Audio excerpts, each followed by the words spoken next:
బురిపాలెం కనపడుతుంది. బురిపాలెంకి బస్సు కావాలని బురిపాలెం ప్రజలు కోరుకుంటున్నారు. ఎక్కడి నుంచి ఎక్కడి దాకా? ఎల్ఆర్ఐ హాస్పిటల్ కానీ ఎయిమ్స్ బురిపాలెం నుంచి ఎల్ఆర్ఐ హాస్పిటల్ కానీ ఎయిమ్స్ లేదంటే విజయవాడ. బురిపాలెంకి గ్రామంలోకి ప్రత్యేకంగా బస్సు లేదు. బురిపాలెం నుంచి మంగళగిరికి ఎన్ఆర్ఐ మీద మంగళగిరి బస్సు బురిపాలెం రావాలని కోరుకుంటున్నారు. అంతేగా? లేకపోతే ప్రత్యేకంగా విజయవాడ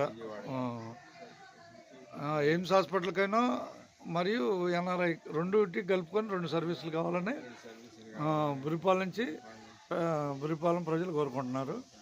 ఫ్రీ సర్వీస్ కాబట్టి ప్రస్తుతానికి బురిపాలెం ఊళ్ళోకి ప్రత్యేకమైన బస్సు లేదు కాబట్టి వారి కోరిక. అడుసుమల వెంకటేశ్వర గారు ఆయన మాటగా చెప్పారు. ధన్యవాదాలతో. బురిపాలెం నుంచి ఒక ప్రత్యేక బస్సు కావాలని కోరుకుంటున్నారు. ఇది యూట్యూబ్లో పరచూరు సుధాకర్ నేను నాది బురిపాలెం వారి మాటని దీంట్లో రికార్డ్ చేశాను. ధన్యవాదాలతో.